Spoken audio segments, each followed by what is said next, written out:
Kindness is the new KPI, and let's talk about why nice people don't, in fact, finish last. You see, for decades, so many of us heard the phrase repeated over and over again, nice guys finish last. We almost felt like it was fact. I remember being a kid, it really resonated with me. Maybe that was why I was picked on. Maybe that was why I was continually disappointed in people's behavior. But over time, I've learned that just because something is commonly said doesn't necessarily mean that it is true. And thankfully, it isn't, because if it were universally true, I would be in so much trouble. So, where did the idea show up? And why is it actually in some workplaces, quietly stifling creativity and performance?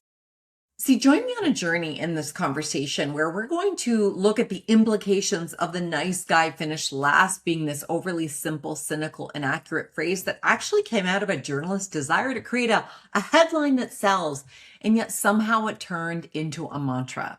So if you're listening and watching this, you are going to be glad you did, because being kind, it's a race that you want to be in, and it's one you want to win. And thank goodness nice people finish strong.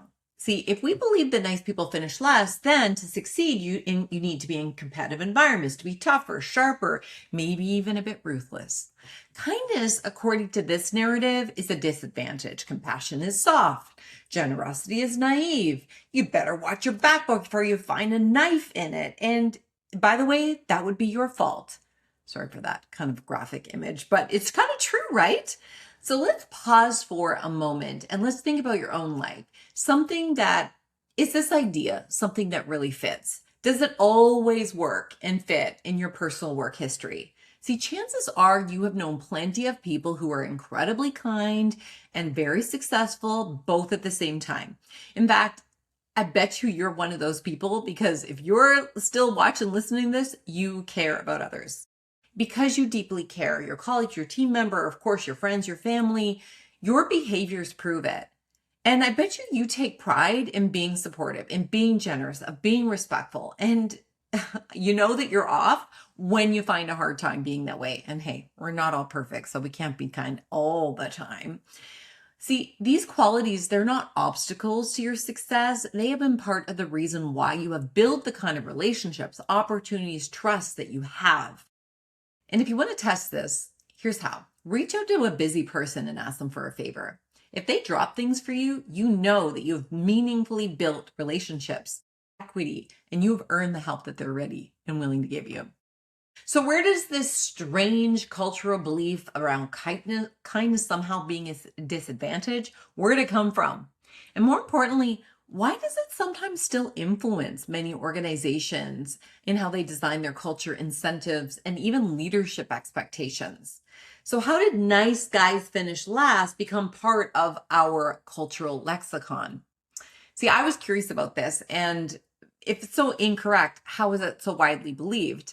And so I Googled it, or should I call it Google Gemini'd it? I don't know. That's not really a verb yet. And what I found is very concerning. So let me explain. So the phrase is most often attributed to the idea in sports. And hey, I'm not dissing sports. I wasn't very good at it, but I'm not dissing it. In 1946, there was a baseball manager, Leo Durocher, I want to say. Anyway, he was commenting on the New York Giants, saying, those nice guys are over there in seventh place. And really what he meant to criticize was that if they're being overly polite, then they're not aggressive as the Dodgers, who he felt much more deserved to win. So here's the thing. Journalists are listening for how do we sell copy in the least number of characters. So they pared the words down, and the catchy phrase they come up with was nice guys finish last. And boom, now that's good copy. And you know, that moment in baseball history was baked into the culture, simplified, reshaped something much broader. The nuance disappeared because nobody really cared by dinner time about anyone said in some kind of press interview, right? But what remained was this phrase that became a shorthand for a philosophy about life and success. So let's just take a pause here. And can I say, how on earth did something so sticky at a time of a brutal war happen? Like, really, do we not remember what was happening at that time in history? Anyway, the point is, the good guys fighting good fight, it seemed to have been a rally cry that worked for at the wartime. But here, fast forward, and somehow we have this icky, unfortunate mantra. So now you know that it was actually more like the nice guys are over in seventh place that morphed into this cultural lexicon. And and by the way, that coach who had their phrase changed actually ended up writing a book by the new phrase's name. So that book, birthed in the 70s, now started to get into the hands of different people in industry, business environments that value competition, speed, and individual performance. Well, heck, they ate it up. This message became clear, explicitly stated. Come on. But here's the thing. It led to a lot of dark side, like downsizing, profit over people, such as the GE age of under Jack Welch. And even to this day, it suggests being collaborative. Yeah, be collaborative, but not too collaborative. Be supportive, but not at the expense of your own advancement. Be kind, but remember, everyone's responsible for their own results. So, and results, if you're what you're here to produce, you got to keep an eye on the prize here, right, people? So this, of course, varies between industries and organizations. I'm not trying to say it's universal to every single person, but we need to be careful. See, the interpretation ignores the essentialness about human beings working together, trying to achieve meaningful outcomes together. So there's a quiet tension many leaders feel. So many times leaders will tell me they feel this quiet tension between both the messages around success being, on the one hand, genuinely care as a leader to treat people well. And then also, we want your teams to describe you as successful and respectful and fair. And then, of course, you can imagine colleagues would say about you, about your children, your bestie, they would say, this person is so kind. They can rely on you. And they would say, like, I appreciate your compassion, your generosity, supportive, encouraging. So those are all good things, right?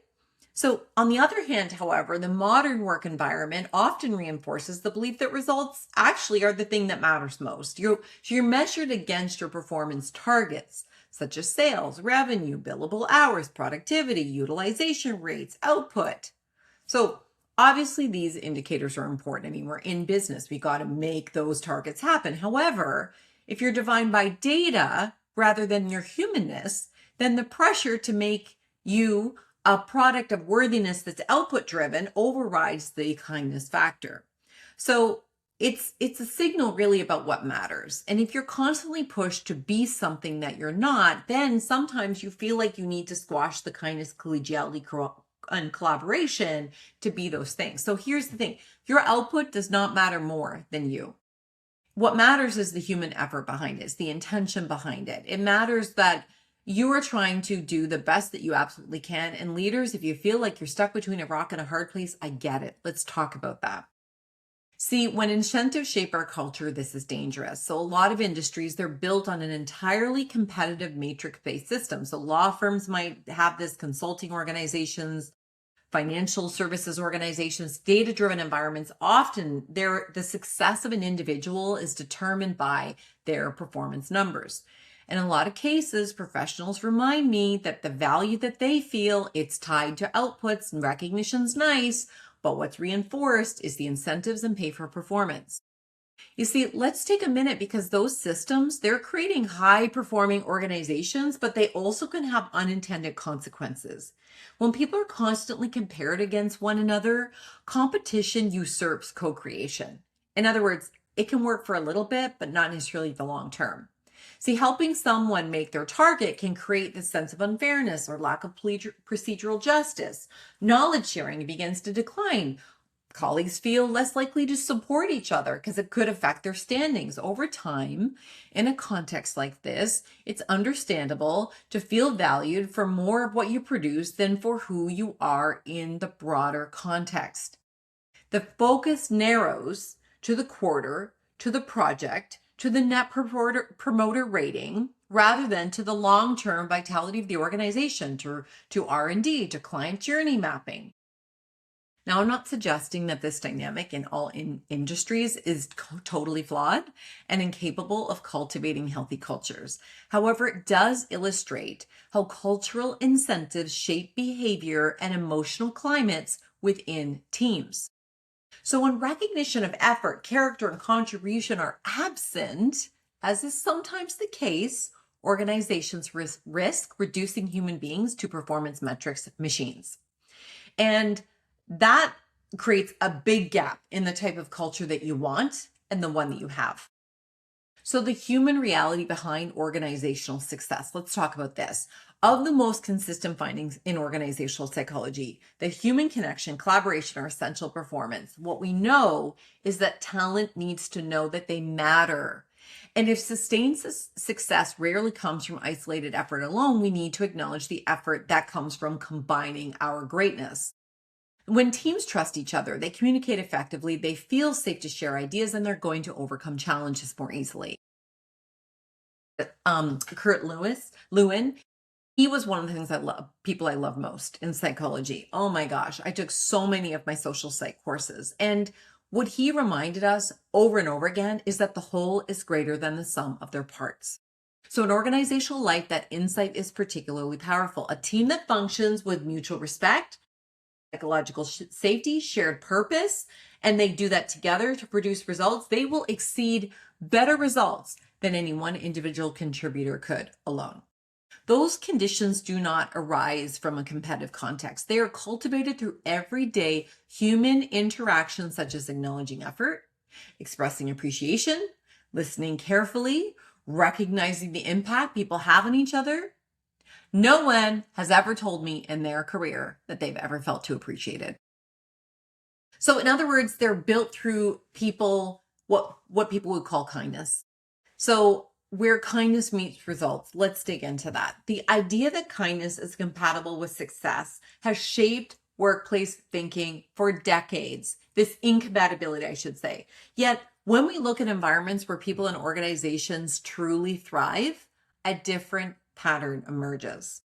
You see, in high-performing cultures, success and succeeding rarely looks like people competing against each other. They succeed because people are willing to support one another, to share knowledge, to problem solve together. The reality is that there's a deeper relationship question here. Do we intentionally cultivate these conditions? I'm going to come back and dig into this more next week. And I'm going to share about what we've been learning about the high performance advantage and how you can leverage recognition for that. In the meantime, my name's Sarah McDaniel. I have the privilege and the pleasure of being a global recognition expert. And if I can help you in any shape or fashion for you or your leaders to be kind as a strategic advantage, reach out to me, greatnessmagnified.com.